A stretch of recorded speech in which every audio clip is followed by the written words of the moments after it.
Welcome to Awesome Movie Year, the podcast where we take a look back at an awesome year for movies, which is every year. My name is Josh Bell, film critic and writer, and I'm here with my co-host. I'm Jason Harris, filmmaker, comedian. And for this episode, Josh, we're going to cut your tongue out and put it in a bundle of twigs. Hooray! Wow, all right. You just went to the most brutal possible option there. Well, why beat around the bush? I guess. There are a lot of bushes, however, in this movie that we're about to talk about. Oh, that is a segue if ever there was one. Thank you. So in this season of Awesome Movie Year, we've been talking about the films of 1999. And given that it happens to be around Halloween, we thought we'd add a little extra category episode thing in and do a Halloween-themed film, and that is the Blair Witch Project. Yeah, I love when we're around the holidays and we get to do holiday movies in season or special episodes. And the Blair Witch Project, no, it didn't take place on Halloween, although it takes place almost around Halloween. It's right in October, late October, I think. Yeah, and the last day of filming was actually on Halloween. All right. So I have negated my own point. Let's move on. All right. Well, it's not really about Halloween. That's what I was going for. Yes, that is true. But it is. Do you know what movie is about Halloween? Halloween? Yes. All right. Well, maybe we'll get to that if we cover 1978 or any of the many other years that include Halloween movies. Hubie Halloween? Let's not talk about Hubie Halloween. Let's talk about the Blair Witch Project, which in addition to being sort of Halloween related is, of course, one of the major films of 1999. I mean, it's good that we get this in as a holiday thing because it's an extremely important film from this year. Yeah, this season, is kind of like one of those overstuffed, like, oh, we could keep adding another major film that had an impact. And I don't know how you could do 1999 and not have this in the mix somewhere. So it worked out that we got a little bonus here. But I mean, yeah, the influence, the whole feel of this thing, I think is still relevant today. Yeah, and it's just this kind of out of nowhere sensation that almost never happens. It was this tiny independent film. I mean, we talk about independent films, but I don't know, other than maybe Clerks, if we've talked about a film with this kind of a small budget and small scale kind of thing. It was made on a budget of, well, up to $500,000 with eventual post-production costs. But the initial budget of this was much lower. Right. They kept finding money, which is cool. Like, yeah, right. That's what filmmakers want.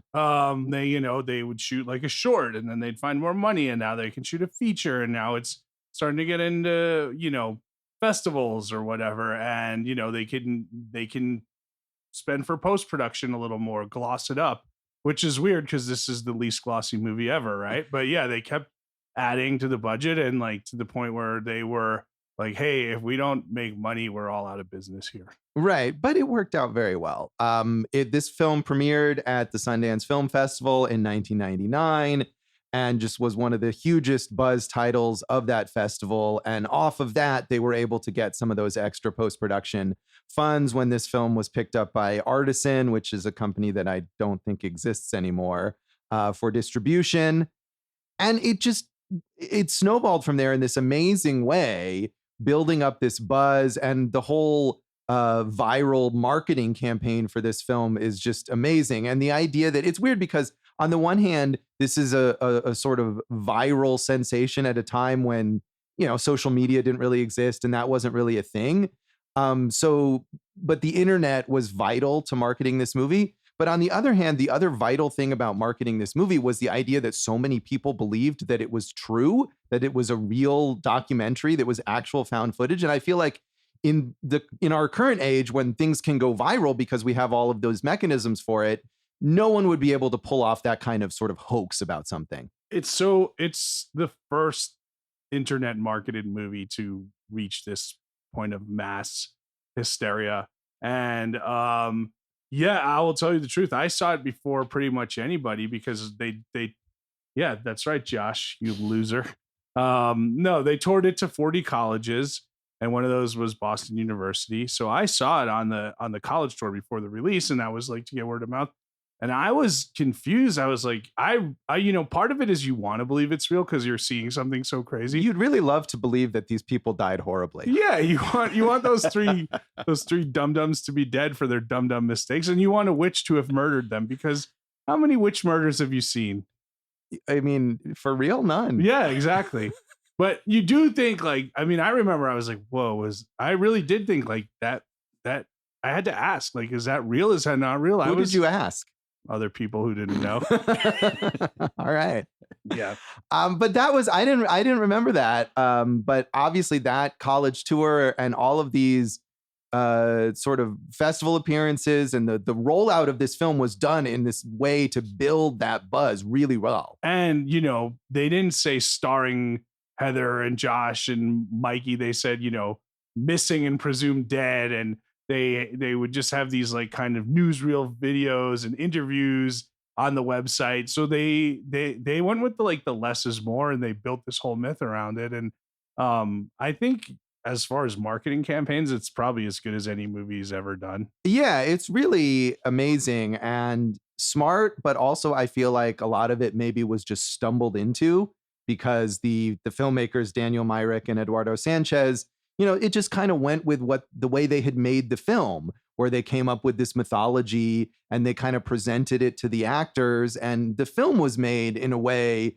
that was aimed to get sort of real reactions from these actors. I mean, not that the actors ever thought that the Blair Witch was real, but they were being thrust into this situation without knowing exactly what was going on and given only kind of basic directions to go from one place to another. And it's almost like they just expanded that approach to how they presented the movie to the audience. Right. They did end up with a PR/marketing person who kind of said, like, let's keep the mystery here. So we got to give that credit. But you're right. In the auditions for the movie, the sign-in sheet read, "You are about to read for the most demanding and unpleasant project of your career. If you are cast, we are going to drag you into the woods for 7 days of hell. 168 hours of real-time improvisational torment. We're not kidding. If you're not serious about your craft, then you're wasting your time and ours." Wow, that's hardcore. I would leave immediately. I probably wouldn't. As an actor, I'd be like, this is interesting, but not for me. So all of that resulted in a box office gross of $248.6 million on that budget of maybe $500,000 at most. One of the greatest budget to return ratios of all time. Yes. And it was the 10th highest grossing film of 1999 in the US. And generally well regarded, although it was interesting to me, like reviews are mostly positive, but this was nominated for 2 Razzies, which, we've talked many times about the questionable nature of the Razzies, but it is kind of a pop culture gauge of what people thought was lame. And it was nominated for Worst Picture and won the Worst Actress award for Heather Donahue, playing Heather Donahue. So, which I think is ridiculous, but I guess maybe part of it is that people, because it was marketed as this quote real thing, is that even when people knew that it wasn't real, they associated being annoyed with the character with somehow that being a bad performance. Exactly. I think you nailed it, because she is unlikable as a character. They're all kind of unlikable, right? On purpose. Right? But that doesn't mean it's a bad performance, and I don't think it was. I mean, I keep referencing the book Best Movie Year Ever, Brian Raftery, not to be confused with college basketball announcer Bill Raftery. Onions. But these references. But there's a quote from Heather in there: "If I had one skill, it was not giving a shit about being unlikable." And she is unlikable, but that's totally unfair that she got. I don't know who she beat. But oh yeah, I should have looked that. But Dave, who were the 1999 Razzie? What Jennifer Lopez movie was that? Yeah. No, but I mean, I think just the sheer fact that so many people believe this was real is a testament to those actors. Right, that they did a good job. Right, exactly. If at any moment you thought, oh, this is fake, then that's, that means that the acting wasn't up to par. But if you believed it, then that's good acting right there. And Josh, on top of the Golden Raspberries, which hurt enough, they were also nominated for 3 Stinkers Bad Movie Awards. The biggest disappointment, which it won for, and noms for Picture, Actress, and Debut. And the three leads were nominated, plus Stick People and Running Batteries. No. See, So- this is like I guess those awards I don't think exist anymore, but the Razzies does dumb stuff like that, like makes up little categories to Yeah, just but remember you recently referenced like the Guys' Choice Awards. yes. This feels like, you know, when Maxim magazine was like all the rage, and then, you know, there were like 7 other magazines just like it. It was like, hey, we can air a weird award show that we can put on Sci-Fi Channel, or, you know, whatever, UPN, you know. Dave, you got us. Yeah, I got your nominees here. It was Melanie Griffith in Crazy in Alabama, Mia Jovovich in The Messenger, Joan of Arc, Sharon Stone in Gloria, and Catherine Zeta-Jones in Entrapment and The Haunting. And get this, Adam Sandler won for Big Daddy. That's terrible. I That's not have fair. a few issues with that, and I don't think it should have happened. I can't believe we have an Adam Sandler impression in our episode about the Blair Witch What was the Project. worst not? picture that year? Because we know that Josh. Yeah, had mentioned they that. didn't win Worst Picture, Oh, right? Wild Wild West. Yeah, we Yeah. talked about that in a whole Mhm. episode, if you Oh, recall. I tried to block it out of my memory, but you know what I haven't blocked out is all the personal revelations you gave us in Fight Club about your sordid past. Well, I'm glad we can bring that up again. So, despite those negative reactions, the Blair Witch Project also did win the John Cassavetes Award, which is the award for the best feature for under $500,000 at the Independent Spirit Awards, which is often, you know, given to filmmakers who are on their way to bigger and better careers and stuff like that. Yeesh. So that maybe wasn't the case. But what I'm saying is that's a prestigious award. It's not even just like the best horror movie kind of thing. I think they were the first ones to win it. This was the initial cast. Oh, that could be. I didn't see that, but certainly that's an award that still exists at the Independent Spirit Awards, and is a quite a respectable honor. And again, critics were mostly taken with this film. Ebert and his guest critic Norman Mark, they gave it 2 thumbs up, and were very enthused about it. And in his review, Roger Ebert said, "The Blair Witch Project, an extraordinarily effective horror film, has no fancy special effects or digital monsters, but its characters get lost in the woods, hear noises in the night, and find disturbing stick figures hanging from trees. One of them discovers slime on his backpack. Because their imaginations have been inflamed by talk of witches, hermits, and child murderers in the forest, because their food is running out and their smokes are gone, they and we are a lot more scared than if they were merely being chased by some guy in a ski mask. At a time when digital techniques can show us almost anything, the Blair Witch Project is a reminder that what really scares us is the stuff we can't see. The noise in the dark is almost always scarier than what makes the noise in the dark. Any kid can tell you that, not that he believes it at the time."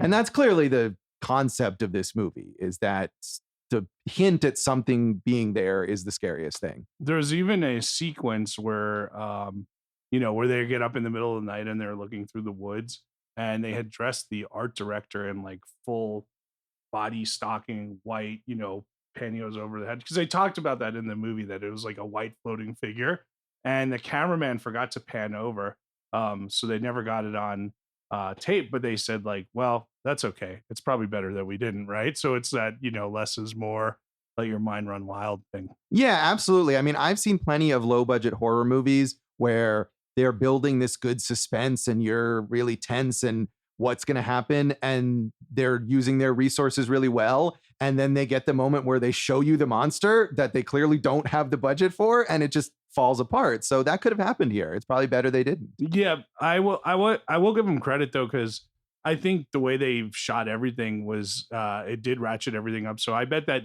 would have been like an obscured figure you would have just seen kind of like at an edge of a frame, and I think they probably could have gotten away with it, but it worked out. Yeah, I mean, in that kind of minimalist way, it might have worked, but I think it works just as well here without seeing it at all. To echo Ebert's sentiments, Peter Travers said it reinvents scary for the new millennium.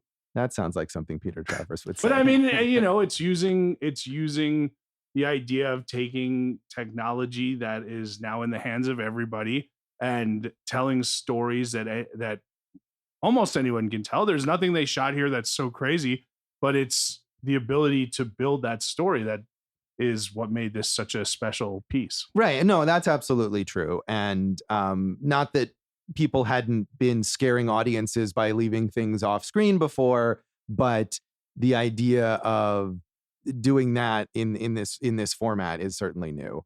So it's always amusing to see, and we've talked about this before, and in Variety, which part of their reviews are always kind of speculating on the success, financial success of a movie if they've gotten it wrong. So Todd McCarthy in Variety said, an intensely imaginative piece of conceptual filmmaking that also delivers the goods as a dread-drenched horror movie, The Blair Witch Project puts a clever modern twist on the universal fear of the dark and things that go bump in the night.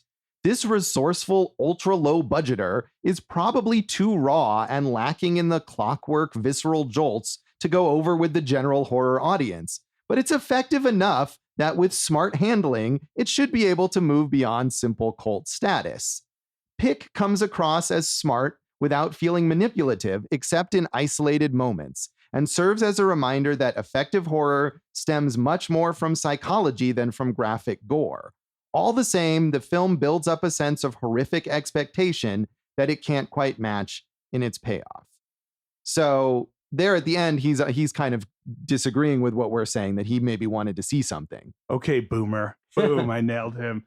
But it does sound like he doesn't understand what that generate. I mean, we talked about some of this in Run Lola Run, right? You know, that sure, it had some wacky technique, not wacky, but unique techniques. But really, that's just a digital camera following a person running and reinventing the story, or finding a unique way to tell the story with music or sound design. Because this has a great no music, but sound design, the way that the cackles are coming and the children's noises. Right, and where you the sense of where they're coming from too. I mean, I don't know. Right, and different areas of, you know, if you see this with a good surround sound system, it's got to be kind of enveloping you. And I would this, think, you know, The Real World was out and stuff like that, but this was kind of around that time where Survivor was. I don't think it was even out yet. But no, I think that's 2001 when Survivor started. So the birth of reality TV was there, and just this kind of digital storytelling. I guess you can kind of do it a little differently than what traditional film fans were expecting at the time. Right. And he's in a rare case of underestimating the general public.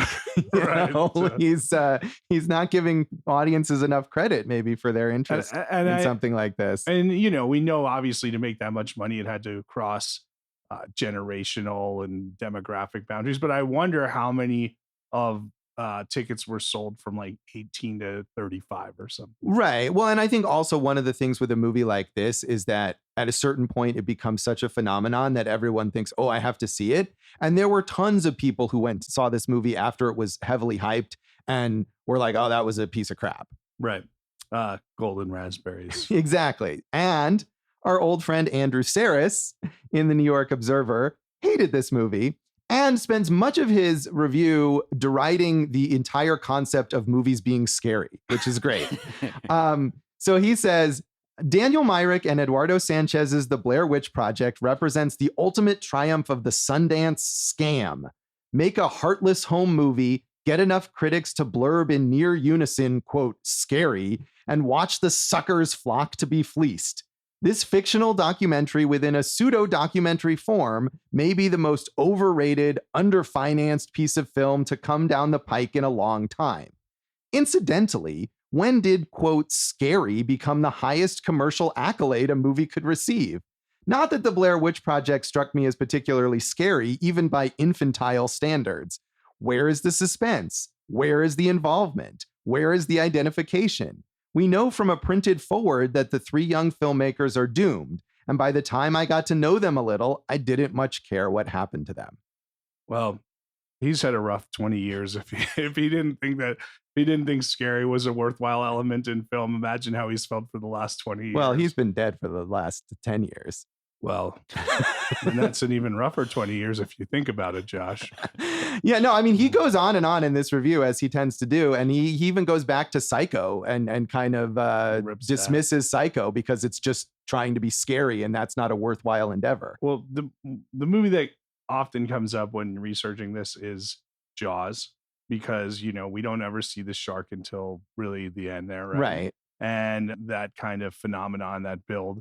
and everything. So I wonder if he thinks if he thought Jaws was like worthless. When has a shark ever been worth putting on film? Yeah, he doesn't mention Jaws, but I mean, I think his curmudgeonly response is amusing here.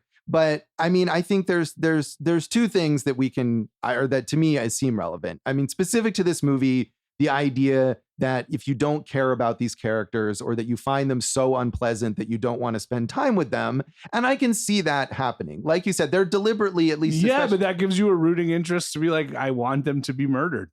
Yeah, that's true. And I've enjoyed movies like that. But I feel like this, because you don't see like graphic violence or the monster or whatever, you need to at least have some engagement, some empathy with the characters in order to watch, to be engaged with watching the movie. Do you think even if you didn't like the characters, the kind of iconic scene with Heather putting the camera on herself and taking responsibility and apologizing for getting them all into this and telling them that they love their moms, like that kind of brings the empathy around to her? I think so. I mean, I'm not saying I agree with him. I'm just saying that if you as an audience member can't feel that, then the movie isn't going to work for you. Yeah, but I do wonder, I hear you. And I do wonder if this was just such a different way to tell a story. Not to say found footage hadn't been done before, but it really hadn't been. Yeah, done not like really this. very much. Very, very rarely. And not like this. Yeah. If someone like Saris just wasn't in tune with where this could all be going. Right. No, and that's certainly true. And he was a veteran critic by this point, let's say. Not to say that that's to dismiss his opinion, but I mean, also the idea of it's ridiculous on the one hand for him to dismiss the idea of movies being scary, because that's a massive thing for many movies. Yeah, since the beginning of movies. Exactly. And I love horror movies that are scary, but to me, the idea that like, oh, did this movie scare you as a standard for whether it's good? I never feel that way. There's lots and lots of horror movies that I enjoy that I didn't feel scared. And that's not because I'm like tough or something. It's just, that's not what's important. It's more about the characters. Did the characters feel scared? Were you invested in what might happen to them? And he clearly wasn't here. And I, as you know, get more into the psychological aspect of these movies. If I can get into that, like I always use 28 Days Later as an example, right? Like, is that the scariest movie? Probably not. But like, there's so much riding on it, like from a like psychological standpoint, that like I was so invested that all the scares were bumped up to me. And I thought they work here because of that. Right. Yeah. I mean, I'm not criticizing this movie. I'm just saying conceptually, he has points that can be valid within his sort of old man yells at cloud stance. Right. Get off my lawn, Cloud. Exactly. So you saw this at that college screening, and did you see it again as it became a sensation? I have seen it again, and I don't remember when. It was once in the theater, and then probably once on video DVD. But that first screening is like, we already knew, we were film students, and it was like, oh, this is a big Sundance movie, but we didn't know anything about it. It was like one of those like, oh, this is happening, mark the date type things.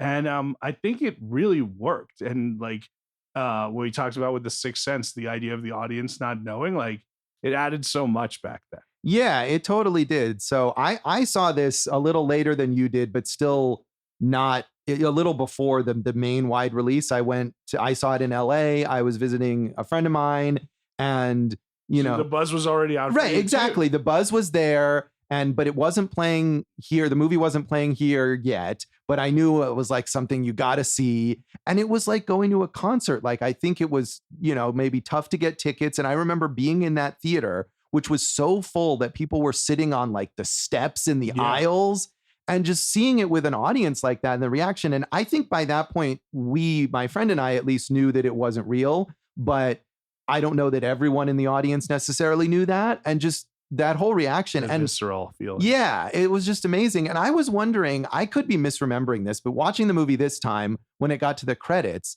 I was thinking I could have sworn that I saw it, there were no credits. Right. Okay. Yeah. I'm right about that. Yeah. I think I remember the same thing. And that's why I had to ask, like, is this real? Because it just ended and everything. Right.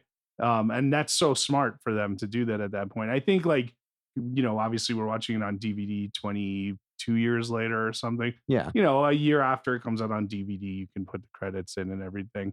Now, I have a question for you. Was this your friend you punched? Yeah, but not at that particular event. It's Did another you want time. to punch him then? I don't think so. I think we had a good time at that that's at that good. screening. It was a nice memory. So- Dave, when did you first see the Blair Witch Project? Okay, so here's the thing for me. I saw it opening night. All right, and kind of like Josh's, it was like super packed and everything. In Vegas here? It was in Vegas, Yeah. yeah. Now, the thing for me, and I don't know if this is like my own personal Mandela effect or whatever, but You thought Sinbad started. I thought Sinbad was in this movie. No, it wasn't a matter of whether it was real or not. It was a matter of, oh, is this based on the Blair Witch that I grew up knowing about? That was in the woods So around cool. Pennsylvania. Right. And I was 100% certain that was a thing that I'd heard of all growing up, that there was a Blair Witch out in the woods.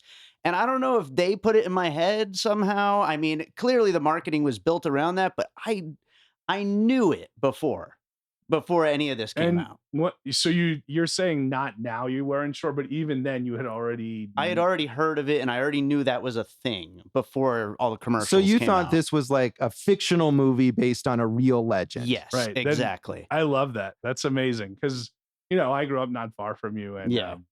never heard of that. I mean, obviously, because it's not real. Right. And I don't know how. No, they, but you grew up with we had the Jersey Devil, right? Well, right. I'm And not saying like the Blair Witch isn't real. I'm saying the legend of the Blair right. Witch. That's isn't real. what Right. I mean is so much fun and everything. Yeah.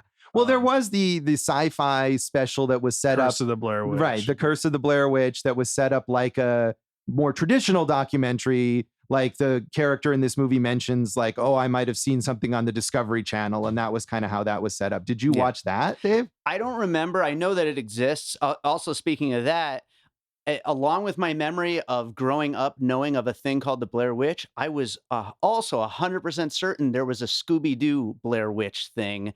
And there was in 1999. Later. Later, right after the movie came out. It was a tie-in. But thought I remember it, was as a having- kid.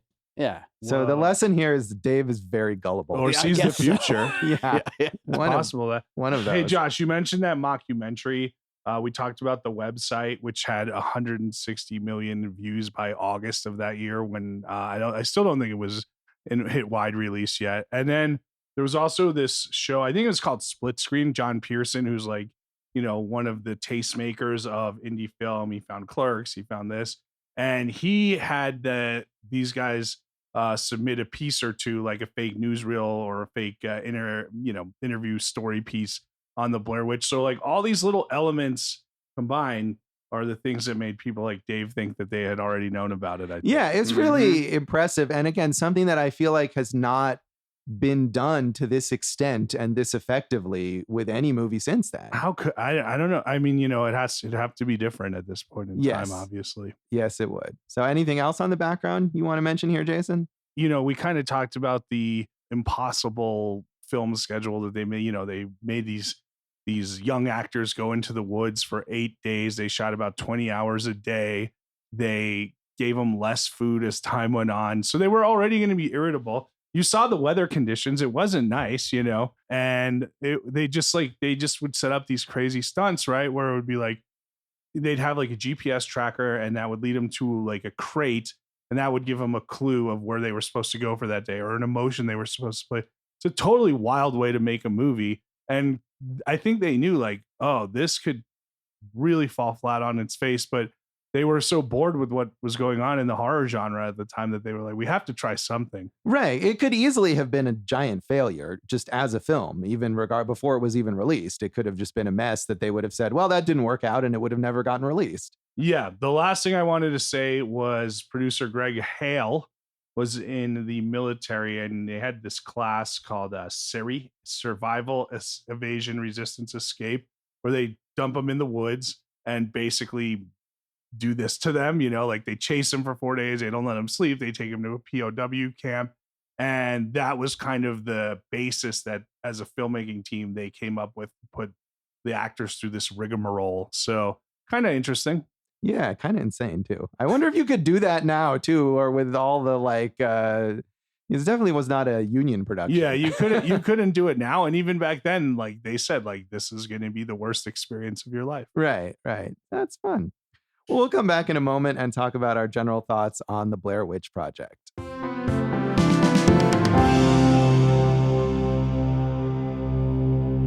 Welcome back to Awesome Movie Year in this special spooky episode. Ooh. We did it. We said we weren't gonna, but we did. Hey, Josh, what was your best Halloween costume?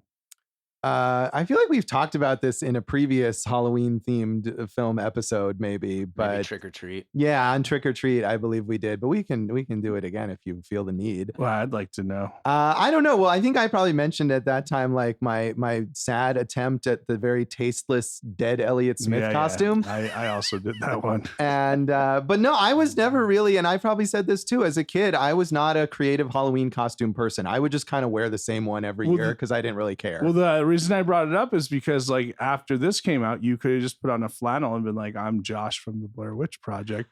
You have long hair. You maybe could have held a camera. It would have been super easy for you and it would have worked. Yeah, and I need to go back in time to 1999 and do that for Halloween because now people would not understand, I don't think. I mean, if you need to go back in time, we've already established Dave has time traveling abilities. That's true. Right. That's important. What was your best Halloween costume? I remember I was like a can of Coke at one point. So I feel like we've talked about this too because Dave, as an adult, has had some fun creative costumes when he dressed as Steven Seagal. That's my favorite. That was a really good one. Yeah, that was cool. Good job. I was thinking about going as Evan Hansen this year. Oh yeah, yeah. The hair, it would work. You'll have to age yourself. Yeah. That would be good. Jason, do you want to? Yeah, I had some good ones. I had some good ones. When I was in college, and you couldn't do this now. It was funny then. But I bought like the 8-year-old's Pikachu costume and squeezed into that. So that was a fun one. This year, my daughter and she's going as Wednesday and I'm going as Uncle Fester. So that'll be nice. That'll be fun. By the time this gets released, I don't know if that'll have already happened. But I've seen her Wednesday and it's great. And she even puts on like the dour face and everything. Nice. So that's a lot of fun. And then I was like a lot of professional wrestlers as a kid. Right. So, yeah. Right. Yeah. I was Freddy Krueger a bunch of times, I think, and a vampire. And yeah, I wasn't a very creative costume person. Yeah, I remember a friend went as Steve Urkel and he's a white guy. And, you can imagine the rest. Yeah, let's move on from that. So the Blair Witch Project, no one wears a Halloween costume in this movie. Although, as we established, it does take place near Halloween. And, the plot, if you're not familiar, is the idea that there is this myth in Burkittsville, Maryland, of the Blair Witch, a witch of some sort who's been plaguing this town periodically since the 19th century.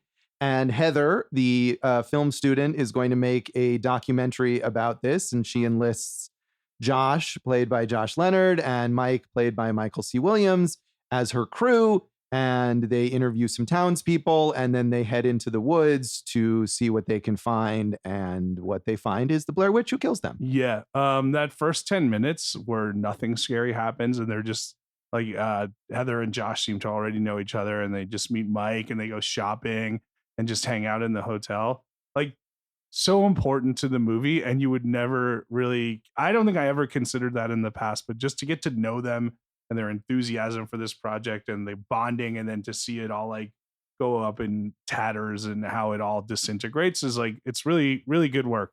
Yeah, it is. And I mean, I think also because, as we've established, we don't see the witch, we don't really see a lot of explicit, scary stuff at all. And even the little bits we see, it's not until late in the movie. It's really important to know these characters and to understand them, because so much of what this movie is about is how the situation, tears them apart and causes them to start fighting with each other, and they mentally fall apart. And you have to establish that first. Yeah, you almost wanted someone to yell, "You're tearing us apart, Heather." No, you didn't. Oh, okay. Nobody wanted that. Nobody wanted that at all. But thank you for bringing in another unrelated impression to this episode. Josh, when they were filming, the two things I wanted to say about those first 10 minutes, like, so they're interviewing like townsfolk, right, of Burkittsville, which was Blair back in the day, right?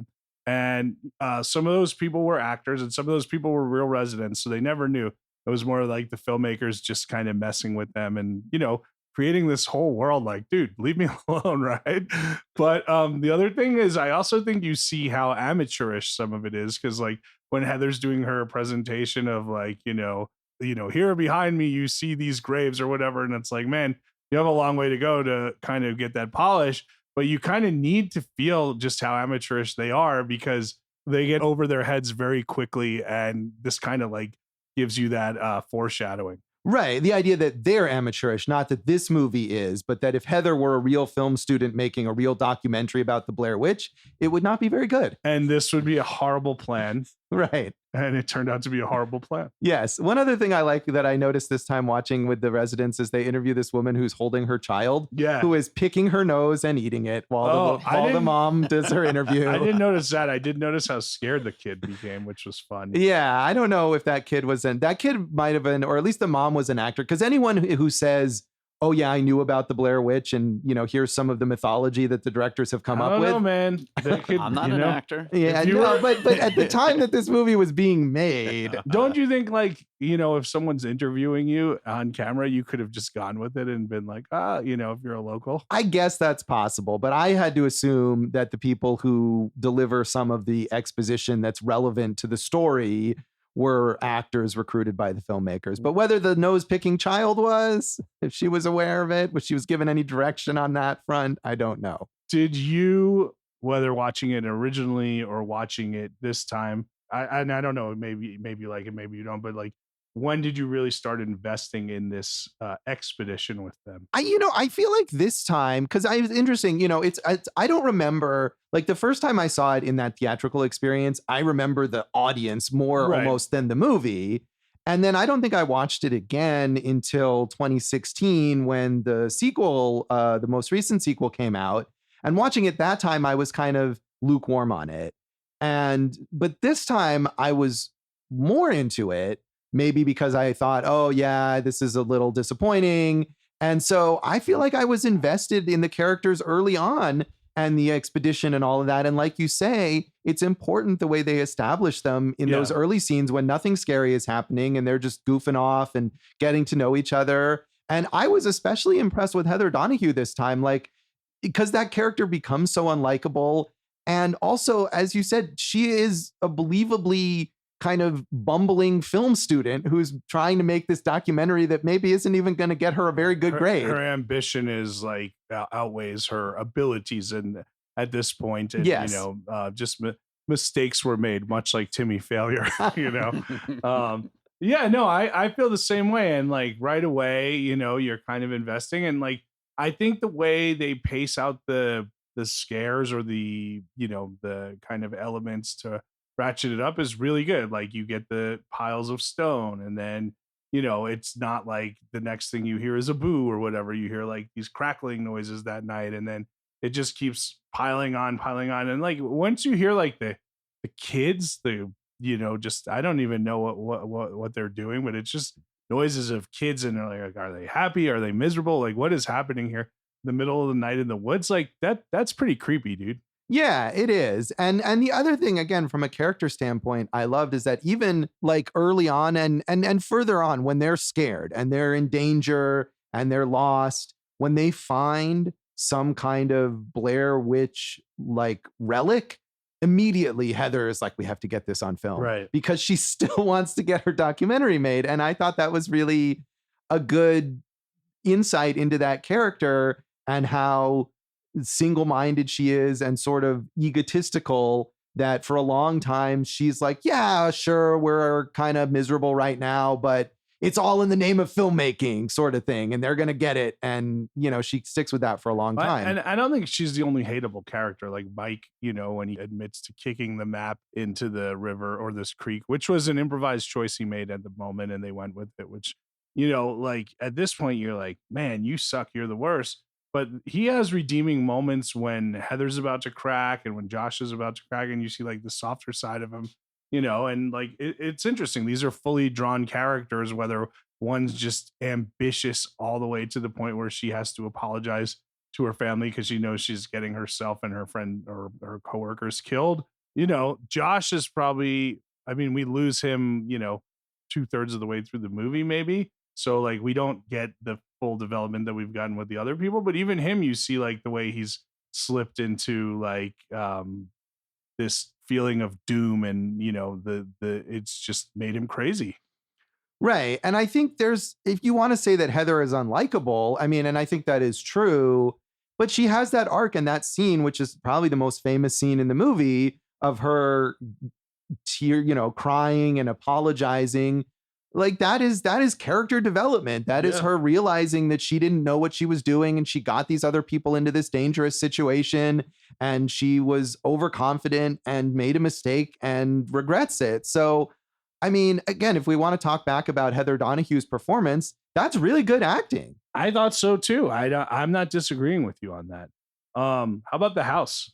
When they finally get to the house, like that's one of those moments where if not done with care, you're like, this, right? But like that house is also very creepy. And then when they've already built up this legend of how the kids were killed there, and you see like kids' handprints and blood on the wall, and then this guy would put one in the corner because he didn't like the kid watching him murder the other kid, and you see Mikey there in the corner at the end as the camera tilts over when Heather's being murdered. That's pretty harrowing ending.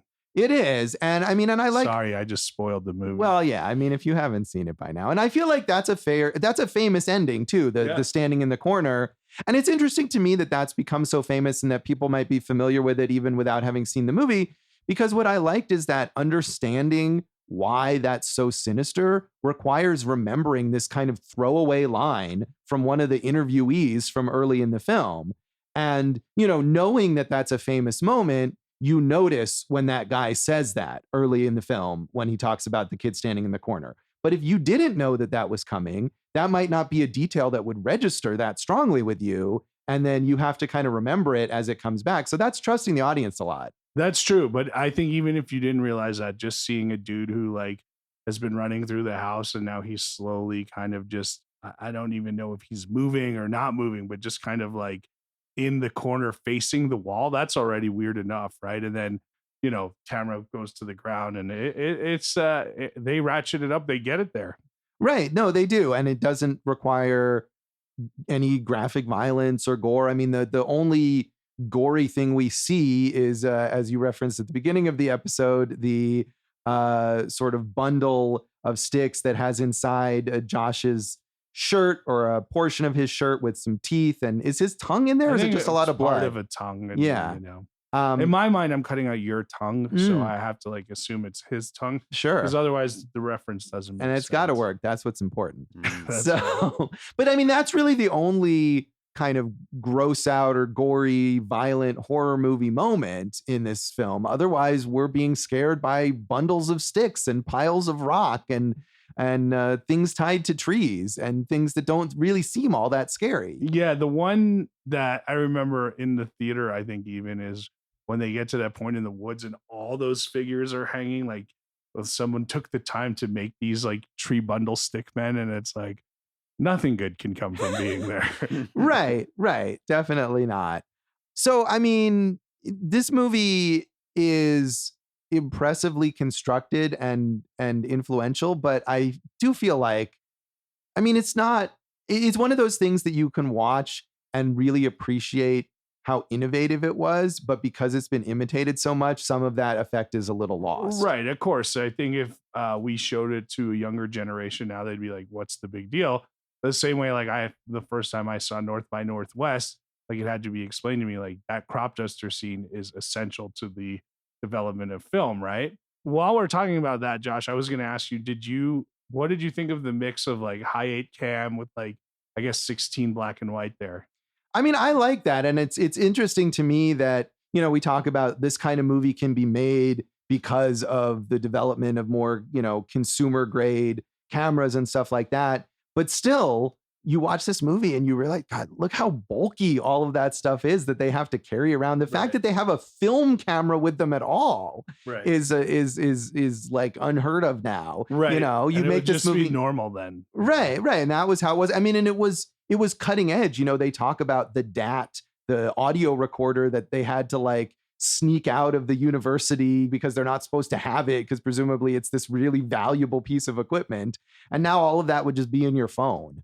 I remember those college days where I had to like argue to like be like, can I just get a camera for the weekend? Or, oh, and it's crazy. And you think about it and it's like, we're talking about it in this, but like, imagine like those Warren Miller ski movies of the 80s and whatnot, where they're like getting like POV shots of world-class skiers down a mountain and everything. It's crazy to think of how effective some of these technical experts were and are, Josh. Yes. Back to your point. Yeah. Like, I don't love this movie. It's fine. Like, it definitely is like, I'm glad it's only 81 minutes, but like, this one, you can't really, I mean, dude, I think we had the same thing with The Graduate where we look at it and you're like, so in some ways, right? But it's like, this was so influential, essential, groundbreaking, really, that like, you have to put it in its place. Yeah. I mean, I think one of the things weirdly to me that was a little taxing while watching this is something that makes it more authentic. The idea that's been kind of lost. A lot of found footage movies now seem overly slick because they need to pace things for the audience, and they're made with that in mind. But this movie is so authentic that it's at times tedious and boring, like repetitive. That was to me. It does get a little repetitive. Yeah. But, I got to the point with found footage movies where I was like, you're breaking your own axioms here. There's no way this part could actually be found footage. This is clearly like a staged scene that you just want to tell the thing with, and it like kind of that whole genre, like, I don't even think it's a genre, but what would you like a subgenre maybe? It kind of just wore itself out, I think, years ago. Right. Not to say you can't make a good one still. I think you can make a good one still, but you're right that the rules get frequently ignored.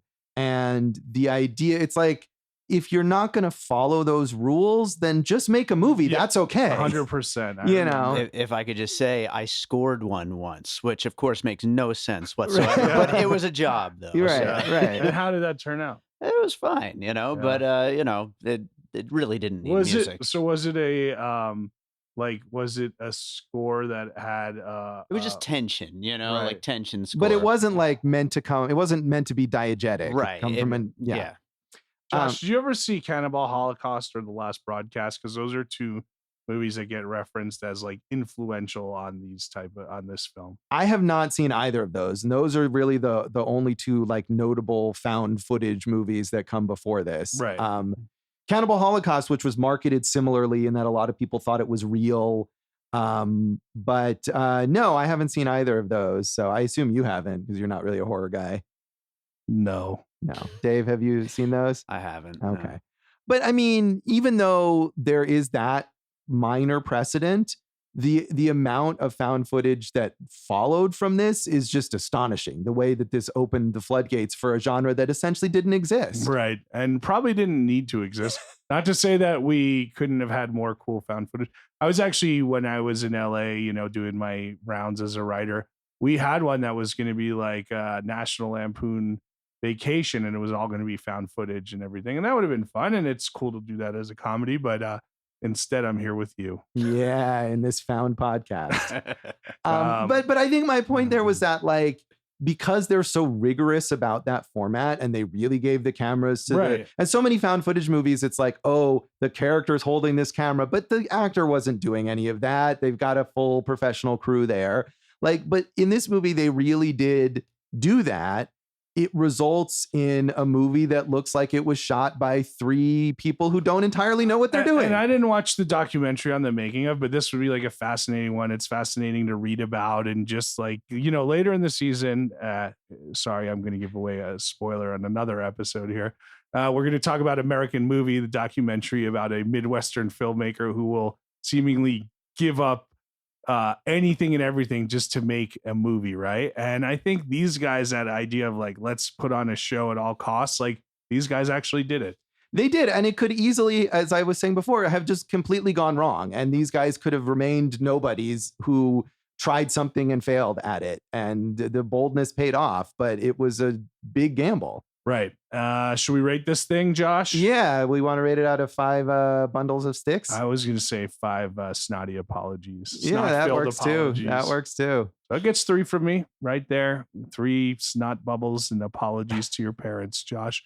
I think probably in 1999, it would have been like 4.5, because it was just so revolutionary to me at the time. But like as a film now, like you said, we've gone down this found footage wormhole for a while, and so 3, but 3 holding up like to this at 3, considering all the points that you made, I think is pretty good. Well, so despite my criticism that I just made, I'm going to give this a 3.5 snot-filled apologies. And I feel like watching it this time, I found more to appreciate about it, especially in the character work and the acting and just the commitment to that realism. So yeah, it's lost something given how many imitators there have been, but I was fairly impressed with it this time. So 3.5 from me. I'm happy to hear that. Thank you, Dave.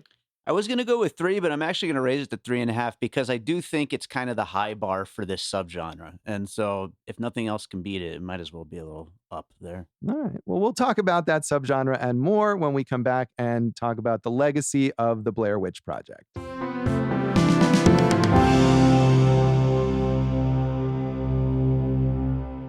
Welcome back to Awesome Movie Year in this special Halloween episode of our season on the films of 1999.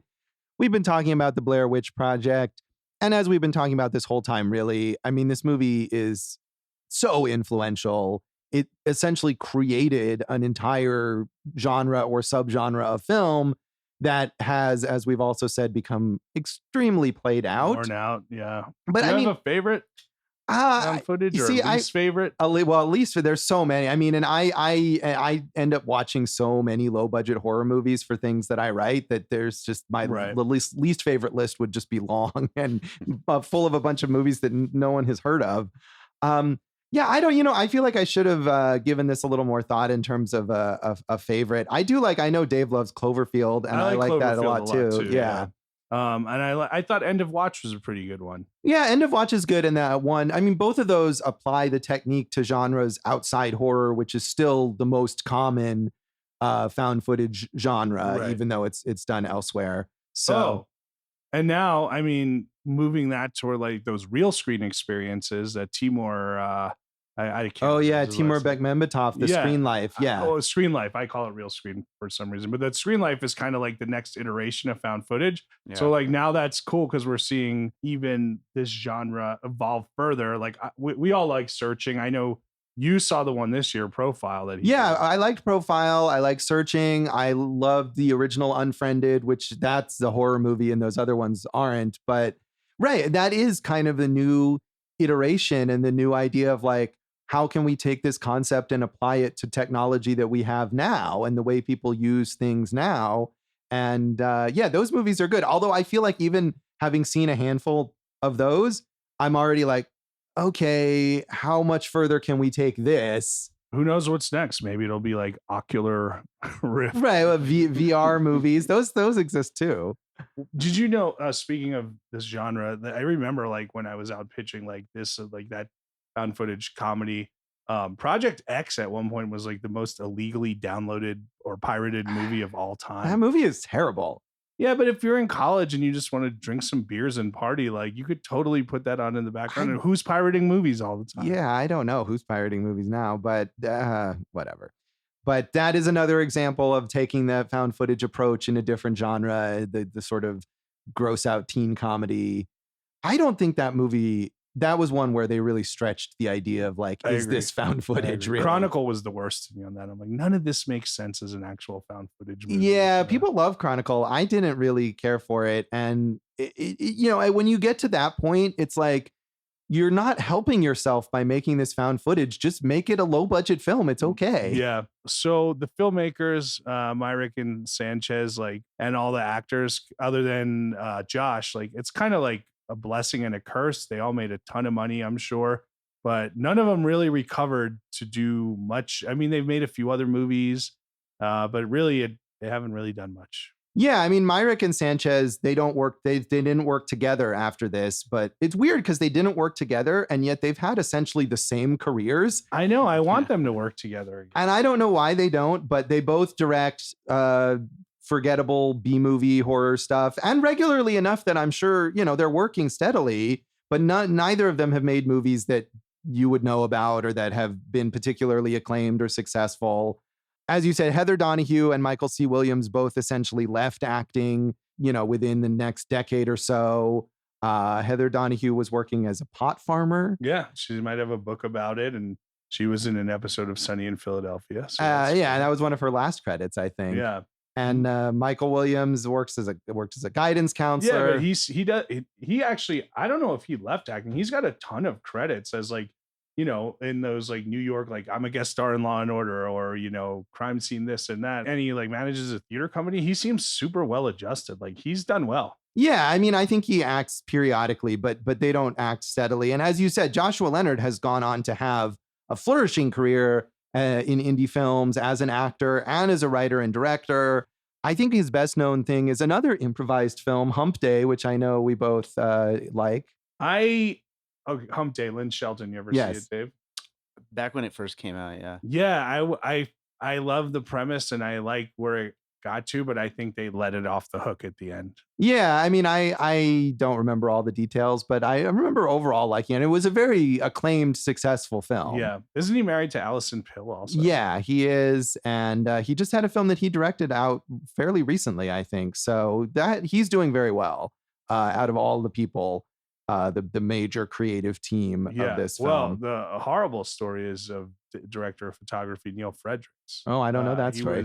He was DPing a movie, and he and like the director and two crew members, they got into like a plane. They were getting some aerial footage over the sea, and the plane crashed into the ocean, and the other three members got out alive, but he had strapped himself in or like roped himself in. I don't know exactly, but whatever he did to secure himself to the plane so he could get the footage, he wasn't able to get out in time and he drowned. That's a horrible story. I told you it was a horrible story. I prefaced it correctly. Yeah, you did. Less morbid. There were two sequels to this film. You saw them both. I've seen them both. Yeah. The first sequel, Book of Shadows, Blair Witch 2, is a notorious failure. The wildest thing about that is who directed that. It's is it Myrick? It's one of the original. Joe Berliner. Oh, right, it's Joe. Okay. Like, what? The Paradise Lost. I knew it was somebody who it was like a duo and they split up. Yeah, you're right. Yeah. Did we talk about that in our Paradise Lost episode? I don't remember. I have no idea, but I just can't see him directing that movie. Yeah, obviously I can't either because I thought it was somebody else. Yeah. That movie, like you said, was just crushed. Right? It was, and it's weird. Like it has a cult following now, and I will say it's not a good movie, but I respect that instead of just saying here's more of the Blair Witch Project, here's another found footage movie with different characters or whatever, it leans into the whole meta aspect of the it's in a weird way, it's like a sequel to the marketing campaign. Right. This is called Book of Shadows, and it's about a group, like a professor and people who go down to Burkittsville to try to learn more about the Blair Witch. Right, and it's set in a world where the Blair Witch Project is a real movie, but was real. Right.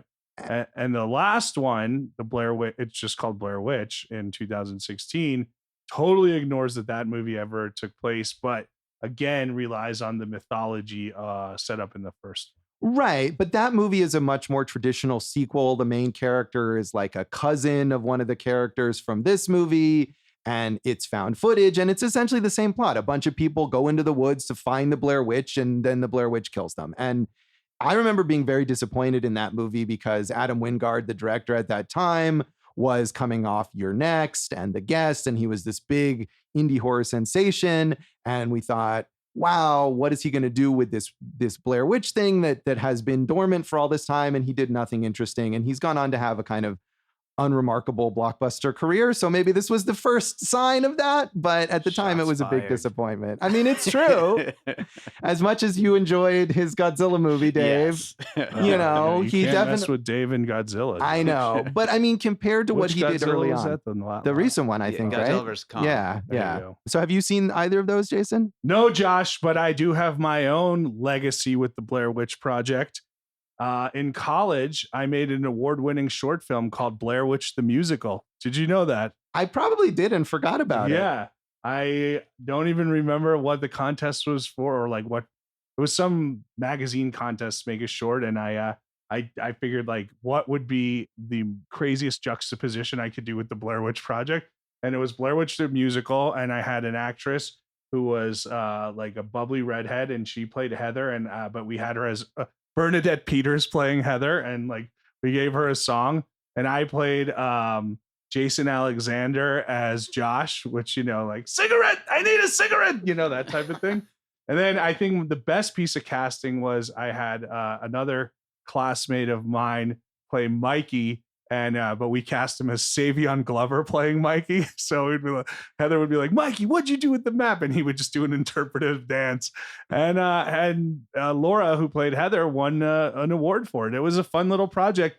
And actually, I was literally, while we're recording this, my friend Carl just sent me the file. So if we can get the file, we'll put it up on some of our awesome movie here, horrible social media. Yeah, that's great. I feel like I probably saw that when you made it, but I don't really remember. I think we did a good job, man. Like, you know, we captured like the ominousness in a very, you know, satirical sense. And I can't say it's better than the parody, The Bogus Witch Project, which I've never seen, but with Pauly Shore. There you go. But that is my connection to the Blair Witch Project in college. That's amazing. Yeah, there's a ton of parodies. That one, The Bogus Witch Project, is one of the most well-known.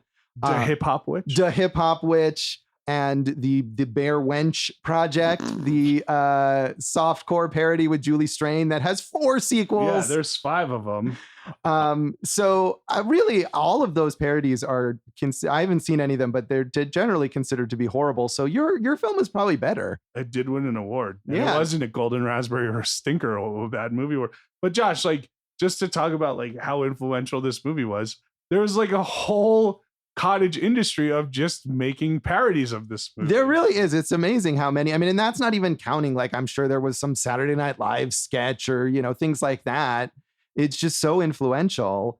And actually, one of the more obscure things that I stumbled on that wasn't even mentioned like on the Wikipedia page for this, but Josh Leonard and Michael C. Williams and Daniel Myrick and Eduardo Sanchez all reunited in 2013 for a web series called Four Corners of Fear, which is a mockumentary parody of a behind the scenes documentary about them making the fictional Blair Witch 3, co-starring Tom Cruise. Whoa, amazing. Wow. So it's the 4 of them. Did you say Heather was in it? Heather is not in it. They talk about how she is like not willing to do the movie, and that's one of the storylines. And I only watched the first, there's like 15 4-minute episodes that you can watch on YouTube, and I only watched the first 2 because it wasn't very funny. But I don't think she shows up later. Although one review I read did mention that, you know, they talk about how Tom Cruise is going to be in it, and I think they got someone to play Tom Cruise in later Ben episodes. Stiller is Tom Cruise. Heather was in a mini series called Taken. Not obviously, I have a special set of skills Taken, but it was a Steven Spielberg thing, and it won some awards, and it was about like 3 concurrent stories of being abducted by aliens. So it was like one might have been an alien hunter, and one was actually about the people who were abducted by aliens, and then the third story were the people who were hiding an alien that crashed Earth. It sounded pretty interesting. Yeah, that was a pretty popular series, and that's really her other like major notable role. I never saw that, but I remember when it was out, and it was pretty successful. Well, I guess you don't give any credit to Boys and Girls with Freddie Prinze Jr. I don't. Okay. Do you want to mention any other Freddie Prinze Jr. movies in the legacy here? She's all that. Okay, well, that may come up later. No, but look, I think we covered Yes. most of this, and, you know, just the usage of technology, not just in how it was shot and how the story was told, but the internet. This was the first internet movie. Yeah, I think you could safely say that. I would say that it is still alive, though. In 2019, there was a Blair Witch game, and it was fairly well received. Yeah, they made a bunch of video games about it. Yeah, that was like the most recent. Yeah, it did pretty Did well. you play it? I didn't play it. But Dave I did heard play was it all right. in 1990. That's true. I did. Yeah, he had watched a Scooby-Doo adaptation of it when he was a kid. That's all I got on this thing, Josh. All right. Well, that is the Blair Witch Project, and that is this episode of Awesome Movie Year. Check us out on social media and watch Jason's movie. Yeah, we're going to try to get Blair Witch the musical up on there, and I would be really excited if we do. AwesomeMovieYear.com, Awesome Movie Year on Facebook and Instagram, Awesome Movie Pod on Twitter, JasonHarrisComedy.com is not even my website. It's goforjason.com, I think. So, man, I suck. And then find me at Jason Harris Comedy or J Harris Comedy on all the social platforms. You can find me at joshbellhateseverything.com, at Josh Bell Hates Everything on Facebook, and at Signal Bleed on Twitter. And listen to our producer, David Rosen's awesome podcast, Piecing It Together. Check out Piecing It Together wherever you listen to podcasts. And I've been plugging my new album recently, but I'll also plug I have a Halloween playlist on Spotify with some of my most spooky music. And so, yeah, check that out. It's your music? It is my music. I'm sorry. Put that on in the background while you listen to this episode. That's right. So what is in our next episode, Jason? It's my pick, Josh, in the next episode. And I think, Josh, every year that has a Wes Anderson movie, you might get that as my pick. You certainly did this year because in 1999, Rushmore came out and it blew my mind. So tune in next time for Rushmore, and thanks for listening to Awesome Movie Year. Thank you for listening to Awesome Movie Year. Make sure to follow Awesome Movie Year on Facebook, at Awesome Movie Pod on Twitter, and at Awesome Movie Year on Instagram. And if you like the show, review us and rate us with 5 stars on Apple Podcasts.